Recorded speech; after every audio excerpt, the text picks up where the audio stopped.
अरे भाई, देश के लिए आपके पापा छोड़ दिए होते, आप पत्रकार होते हैं? आज ये ड्राइवर होते, कोई फौज में होता। अरे यार सुनो, ऐसी बात, तुम पत्रकार नहीं ना हो, तुम आतंकवादियों से गए गुजरे हो। नित्य नए प्रयोग मोदी सरकार का है, कैसे देश में किसको परेशान किया जाए। कभी ड्राइवरों को, कभी किसानों को, कभी छात्रों को, कभी नौजवानों को, कभी पहलवानों को, कभी सरकारी कर्मचारियों को, कभी प्राइवेट कर्मचारियों को। बाल ना बच्चा नींद पर अच्छा। तो पत्रकारिता करते हो, क्या कर रहे हो? रोटी खाते हो भैया, कि गोबर को च्यवनप्राश समझ कर खाते हो? तो फिर सरकार ने होल्ड पर क्यों किया है? कौन डीएम?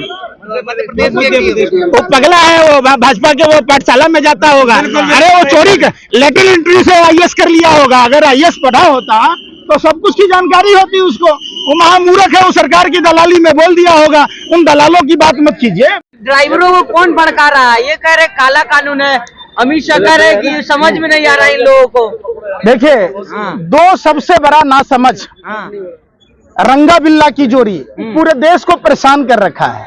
आप कह रहे हैं नासमझ है, अरे किसान भी नासमझ था, छात्र भी नासमझ है, महिला भी नासमझ है, पहलवान भी नासमझ है। तो सबसे बड़ा समझदार का अमित शाह और मोदी है? अगर समझदार होता तो दो चुटकी सिंदूर की कीमत का पता होता ना। नहीं समझदार है, बेवकूफ है तब ना। नरेंद्र मोदी को दो चुटकी सिंदूर का कीमत नहीं मालूम है, वो आदमी के जज्बात को क्या समझेगा?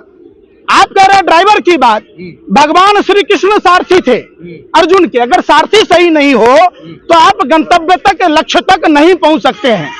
समझिए, देश का भी सारथी जो है प्रधानमंत्री नरेंद्र मोदी सही नहीं है, तब ना देश डूब रहा है, तब ना वर्ल्ड बैंक का कर्जा बढ़ रहा है। आप देखिए, सेना का 3-3 बार बहाली निकाले, 19 में, 20 में, 21 में 100 करोड़ से ज्यादा का घोटाला बीजेपी सरकार कर लिया। अब छात्र आंदोलन करेगा तो छात्र समझदार नहीं है। समझदार, सबसे बड़का समझदार रंगा बिल्ला की जोड़ी है। प्रधानमंत्री और अमित शाह के अलावा तो कोई समझदार है नहीं है। हम दो समझदार, हम हमारे दो समझदार। अरे भैया, आप युवा को समझदार नहीं समझते हैं, छात्र को समझदार नहीं समझते हैं, किसान को समझदार नहीं समझते हैं, देश के पहलवानों को समझदार नहीं समझते हैं, अपने मियां मिट्ठू बने हुए हैं मोदी जी। आपने जो काला कानून लाया, हर बार कुत्सित प्रयास प्रधानमंत्री का रहता है कि कैसे देश की आवाम को लूटा जाए। आप बताइए, जन्म निर्णय से लेकर मृत्यु तक के सामानों पर जीएसटी लगा दी, हॉस्टलों पर जीएसटी लगा दी, किताबों पर जीएसटी लगा दी, खाने पीने पर जीएसटी लगा दी। तो ये लूटना नहीं तो क्या है? और इसी सरकार का एक नया एजेंडा है कि आधा घंटा पहले अगर वेटिंग टिकट कैंसिल नहीं कराओगे तो पूरा सोलहनी डूब जाएगा। तो ये लूट नहीं तो क्या है? आप प्रत्यक्ष सरकार जा रही है। भाजपा के लोग कह रहे हैं कि पूजा प्रतिष्ठान होने वाला मंदिर का इसलिए आप लोग विपक्ष वाले सब हंगामा करवा रहे हैं। कौन सा पंडित मुहूर्त निकाल के दिया 22 जनवरी का? आप बताओ। और सुनो, सत्य सनातन हिंदू धर्म में नारी की, जहाँ नारी की पूजा होती है वहाँ देवताओं का वास होता है। आपने जिस प्रभु श्री राम के मंदिर की प्रतिष्ठा की बात की, प्रभु श्री राम माँ सीता के लिए लंका तक की यात्रा तय की, रावण का वध किया। और ये क्या किया? जसोदा बहन को छोड़ दिए, न बेचारी सुहागन है, न विधवा है, न कुमारी है।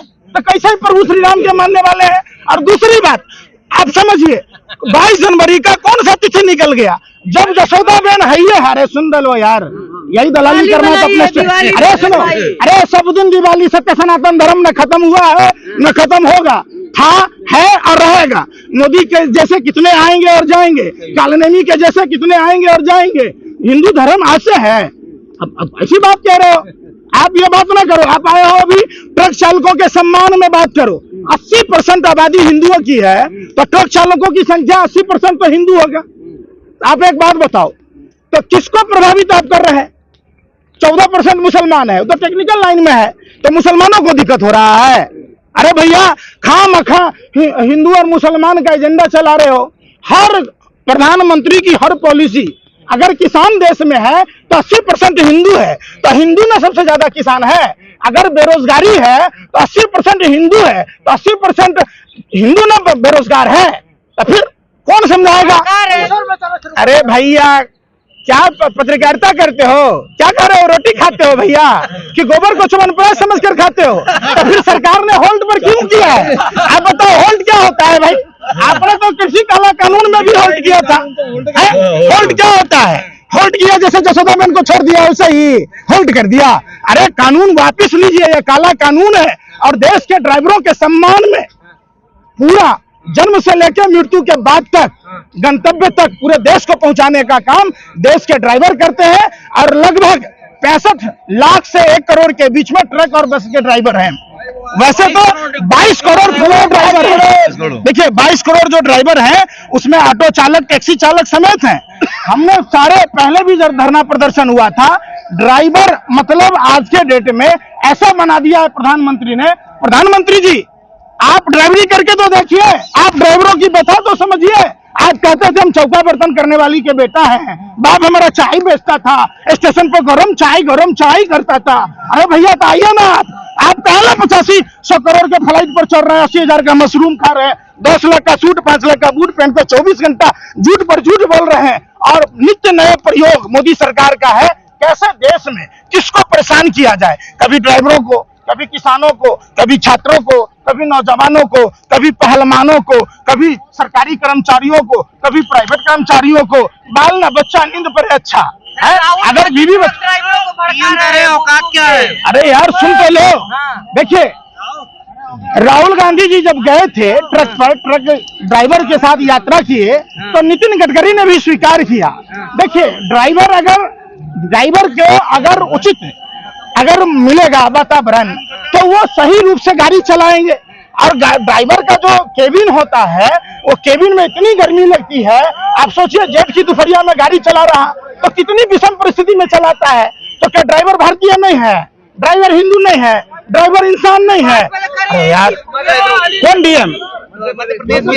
वो पगला है, वो भाजपा के वो पाठशाला में जाता होगा। अरे वो चोरी लेटर एंट्री से आईएएस कर लिया होगा। अगर आईएएस पढ़ा होता तो सब कुछ की जानकारी होती उसको। वो महामूर्ख है, वो सरकार की दलाली में बोल दिया होगा। उन दलालों की बात मत कीजिए, जाने दीजिए, छोड़िए उस आगे बोलिए। कब तक रहेगा आंदोलन, कब तक होगा? देखिए ये आंदोलन कंटिन्यू जब तक ये काला कानून वापस नहीं लिया जाएगा तब तक ये आंदोलन चलेगा। सरकार को ये काला कानून वापस लेना चाहिए और होल्ड जैसी बातें न करना चाहिए। लोक लुभावन बातें नहीं चलेगी। हड़ताल खत्म करने के बाद अरे भाई हड़ताल, देखिए ट्रक के ड्राइवर भारतीय हैं, भारत से इनको प्रेम है, भारत के लोगों को तकलीफ न हो इसके लिए इन्होंने हड़ताल खत्म की है।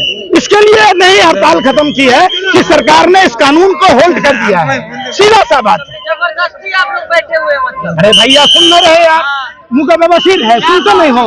अरे सुनो पहले, सरकार को ये काला कानून सुन तो लो।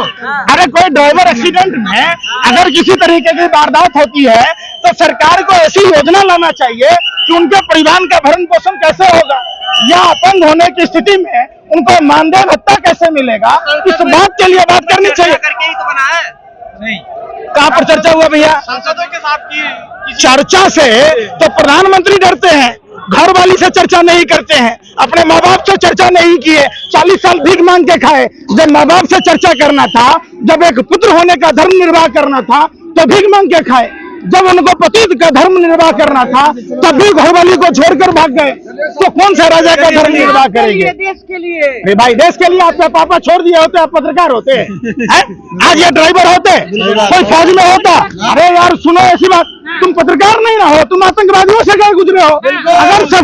अगर देश में सबके पिताजी, मैंने बात सुनो, आप पत्रकार हो ना, देश में अगर सबके पिताजी सबके माताजी को जसोदा बहन की तरह छोड़ देते तो कोई डॉक्टर होता, कोई इंजीनियर होता, कोई फौज में होता, कोई पुलिस में होता, कोई कलेक्टर होता। तो भैया ये रंडों से देश चलेगा? देश चलेगा गृहस्थ जीवन से। और महर्षि वशिष्ठ ने कहा कि लोक कल्याण की बातें वही करेगा जिसका अपना घर परिवार होगा, जो निसंतान होगा वो लोक कल्याण की बातें नहीं कर सकता।